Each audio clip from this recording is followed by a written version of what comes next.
Shalom. Call Halim La Yahweh Bashem Yahweh Shai Bashem Rakakwadash. Double honors to the elders and apostles, great millstone who rule and teach well. And since your Shalom is 144,000 and 1/3. Now this is going to be a touch up on the cruel Lord, alright, by the name of Nero. Now this article is going to be brief. Goes over some of the things Nero did to Rome and our people, our forefathers. Alright, so let's dive straight into it.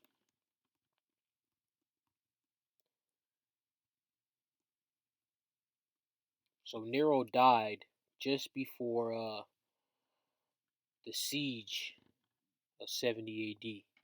Alright, about 2 years beforehand. Alright. Lived to be about 29.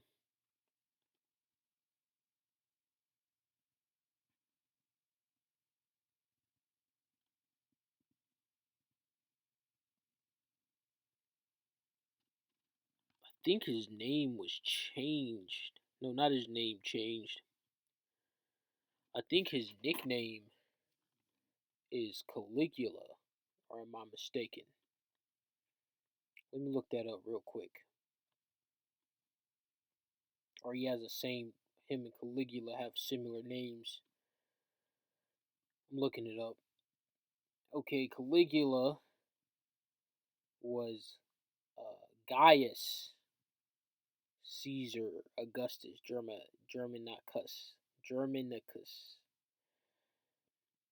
So I'm assuming the Augustus Germanicus, whatever, goes with the title Caesar.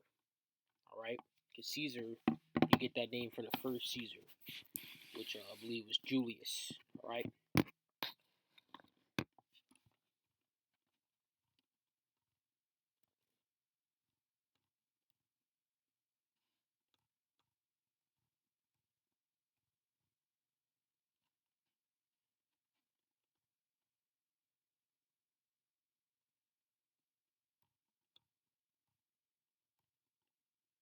How did Nero almost ruin Rome?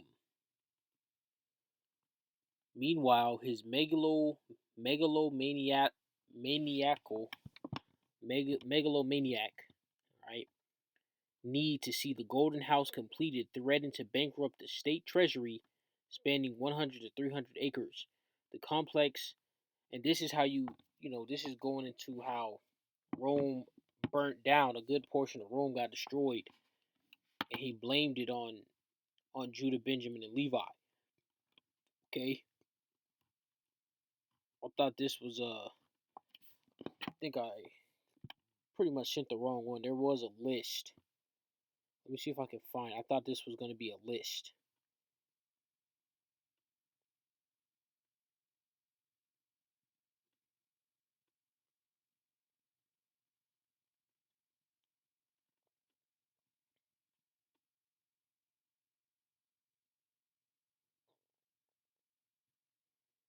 All right, here it is. Before I dive into this, let's get this. Let's go to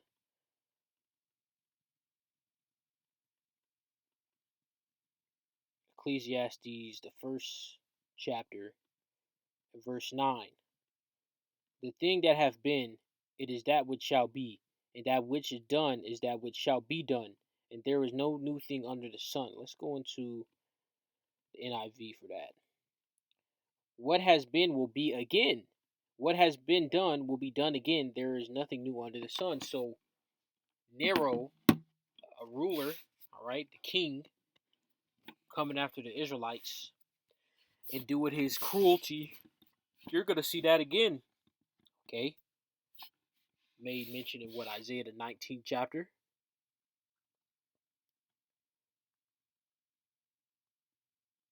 Now let's dive into this. Nero used burning Christians to light his garden at night. So this is the Israelites. After he got the green light, his form of justification to come after us, our forefathers, I should say. He He was being sadistic. He was being pompous about our downfall, man.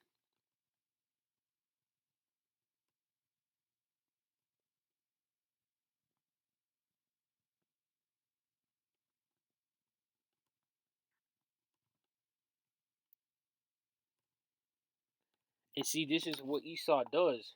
Esau is a homo, all right? He's a sodomite. When you look into the history of these Roman emperors, pretty much all of them, outside of the Jakes that took over, they uh they were sodomites. Uh, they would do the deed with male prostitutes, all right, and other acts, other sodomites, orgies. I think the term orgies come from Greece, the Greeks. That's when you got the term from. If I'm not mistaken, it orgy is a Greek word. That wasn't a thing, all right, until the Greeks came about. And the Greeks was, they say Greeks was the beginning of civilization. Yeah, Western Edomite, dominant Edomite wickedness uh started with the Greeks. Esau wasn't really on the scene making moves until Julius Caesar. All right, I mean not Julius Caesar. What's his name? Alexander the Greek, Alexander the Great, the Macedonians, so on and so forth, took over. I did a brief video on that.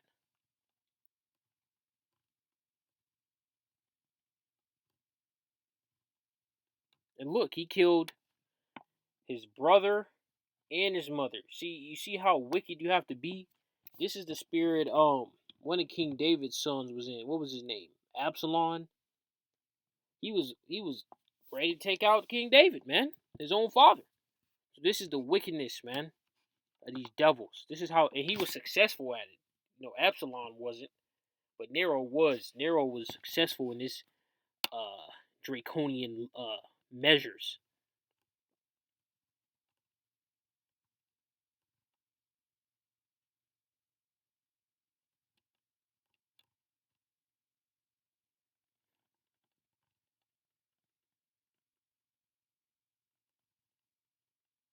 He may have been the model for the Antichrist. Now, as we know, all you Edomites are anti-Hamashiachim. All right, you're all demons, okay, and 2/3 that don't fall in line with the truth. There's no such thing. You see, Christianity tells you, um, they tell you that, oh, it's going to be this one singular man, and he's going to come in and he's going to do all this evil stuff. Just one guy on the earth, and to show you how wicked and hypocritical Esau is, they were saying, oh, the Antichrist is Barack Obama, because they're thinking, oh, he's a Jake basically, oh, he's so-called black, and now he's the president of the U.S. Antichrist, right? You simple demons, okay? When Nero passed in 68 A.D., there were some who believed that his suicide couldn't have been real and that the Mad Emperor still lived, so his nickname was the Mad Emperor. There were even several occasions when men who claimed to be Emperor Nero. All right, I'm gonna stop right there. Let me see if I can find that point where he persecuted uh, the Israelites.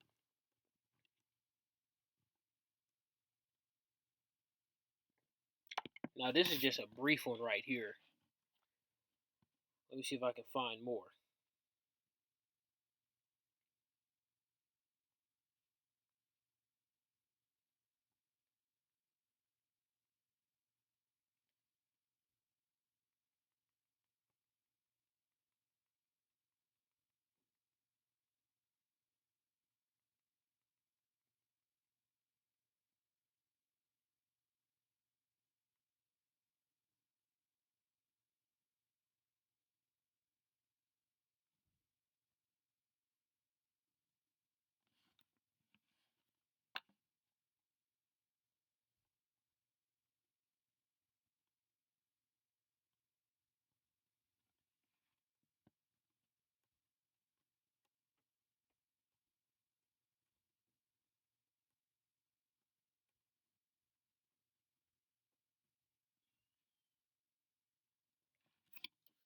History has blamed Nero for the disaster. What disaster? The burning of Rome, implying that he started the fire so that he could bypass the Senate and rebuild Rome in his liking.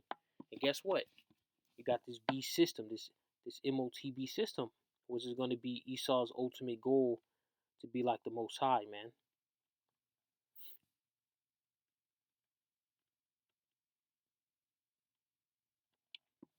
So let's see if I can find this right quick. Uh,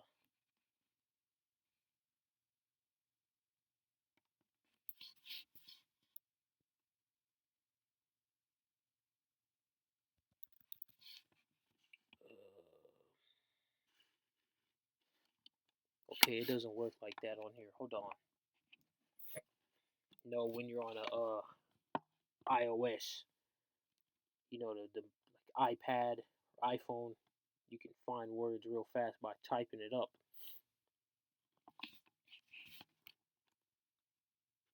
All right, here it goes. Nero himself blamed the fire on an obscure new Jewish religion, verbatim reading, which is the Israelites, who were coming into the faith of Yahushua, second covenant, the new understanding that Yahushua was preaching, all right, called the Christians, who were Israelites who followed Yahushua. That's all a Christian means. Whom he indiscriminately, so if you were an Israelite, it didn't even matter if you believed in Yahushua or not. You can just be a wicked demon. All right, 2/3, and what? Whom he indiscriminately and mercilessly crucified. During gladiator matches, he would feed Christians to lions, and he often lit his garden parties with their burning carcasses of Israelite torches. So he was going crazy. This was, and let me get a few scriptures that lines up with this, man.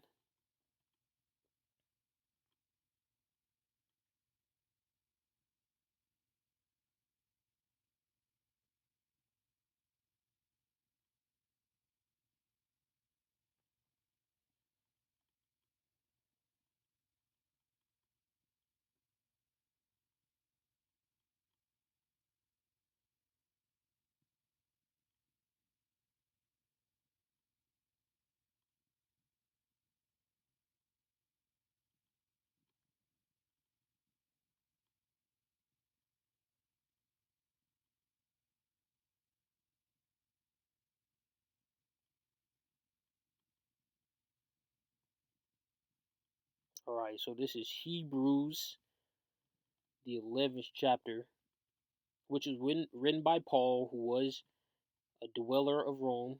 All right, he was a Roman. He lived in Rome. So this is Hebrews, the 11th chapter, and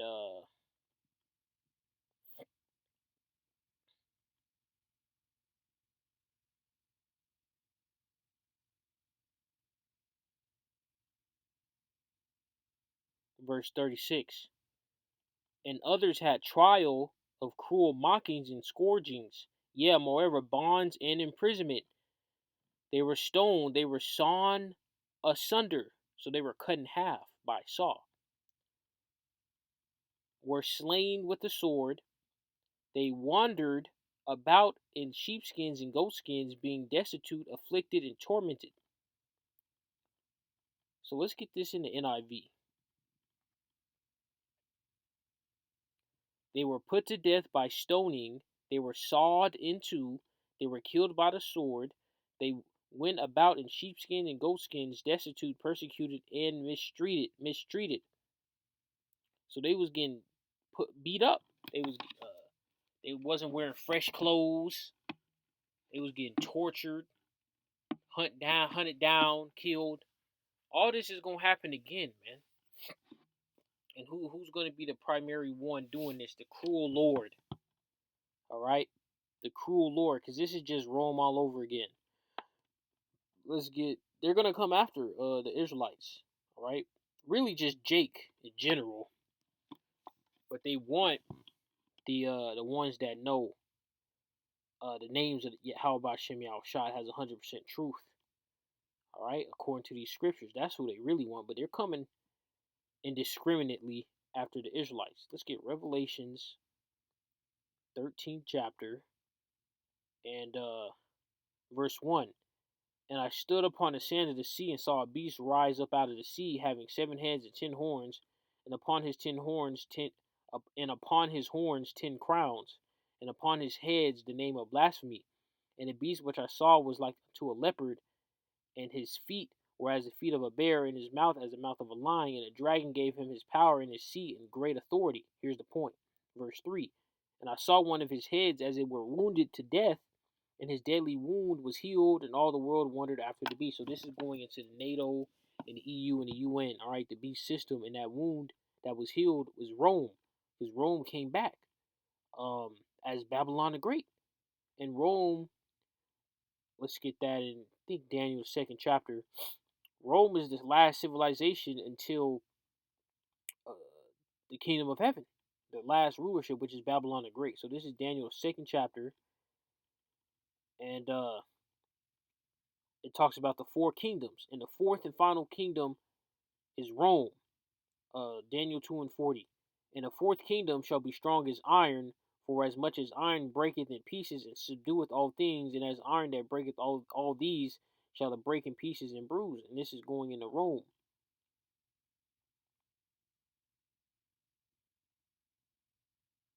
So this is verse 44, the divine kingdom.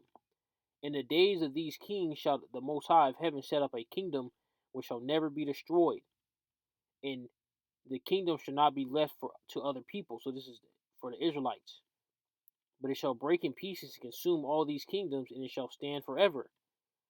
For as much as thou sawest that the stone was cut out of the mountain without hands, and that it brake in pieces the iron, the brass, the clay, the silver, and the gold. So guess what? Yahweh Shai is coming to destroy this place. Isaiah, what is that, 63? Who is this that cometh from Edom, with dyed garments from Basra? Let's go to 2nd Esdras.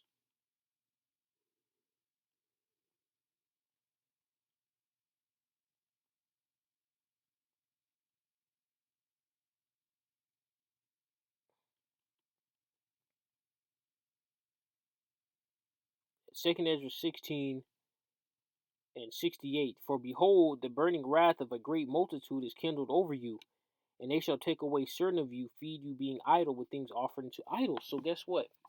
That's going to be the FEMA camps, concentration camps, MOTB, all that. And they that consented to them shall be had in derision and in reproach and trodden under foot. So the Most High is going to put you to death if you take that MOTB. All right? For there shall be in every place, it didn't say just Babylon, it didn't say EU countries, because not even all the Edomite countries are in the EU. It said every place. For there shall be in every place in the next cities a great insurrection upon those that fear the Lord. And this is talking about the Israelites. They shall be like madmen, sparing none, but still spoiling and destroying those that fear Yahweh. For they shall waste and take away their goods and cast them out of their houses. Then shall they be known who are my chosen, and they shall be tried as the gold in the fire. So some of the Israelites, the elect, all right, the elect that aren't going to be put to death, I should say, because like Ezra said, it's better to be alive than to be put to death in these times that are upon the earth. So when things pop off, what is Esau going to do? He's going to send his super soldiers, his regular soldiers, his robots.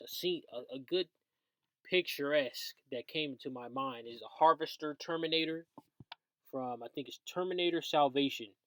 The Harvester Terminator was giant humanoid robot that was breaking in the house, grabbing people up, shooting laser beams, releasing Terminator robots called Moto Terminators, all types of stuff, man. Esau gonna be sending these robots to come grab up Jake, kill Jake, regular soldiers, super soldiers. It's gonna be a cluster cesspool of evil, destruction, and persecution upon the people of the Lord, man. Now let's end this off. But through this, you see this, it's gonna be a change. The mindset of the hopeful elect is gonna uh, completely turn, because it's not gonna be no such thing as the hopeful elect anymore. Something's gonna happen. We don't know exactly what it is gonna be, right? We can speculate more spiritual power. I mean, of course, it's gonna have to be spiritual power to make, to how can you be known as the elect and there's no some type of spiritual power at play that is obvious. It's not going to be like, oh, maybe that's a coincidence. Nope. Like, it's going to be known who are the elect. So you got to understand, if you know you're part of the elect, which is going to come to the elect, your mind, your spirit, everything about you is going to dramatically shift, because you know at that point that, oh, you're up. is no it's no, oh, you're not up, you're like, no, you know for a fact you're up. It just said, then shall it be known who are my chosen. So before anybody gets beamed up in a chariot, when Yahweh Shah return, they gonna know they gonna get beamed up. All right, Lord's will. So we are part of that elect, because guess what? You Edomites are the scum of the earth, and you think you're gonna run through Jacob against primarily Judah. That's the main target of Esau. So let's end this off in Isaiah 19. Isaiah 19, verse 4. And the Egyptians, which is Isaiah 19 chapter, is talking about Babylon the Great, will I give over to the hand of a cruel Lord, and a fierce king shall rule over them, saith Yahweh, Yahweh of hosts. So there's going to be a president, or whoever it is, because the president really not even the real Lord of Babylon the Great. So whoever it is, okay, that's in the power seat is gonna really turn this place up, man, to a draconian lockdown. We coming for you. Your freedoms are gonna get whatever. However they do it, we don't know exactly how Esau is gonna do it. The Most High to set it up, but we know this mass death, persecution, evil is about to come. All right, and with that, shalom.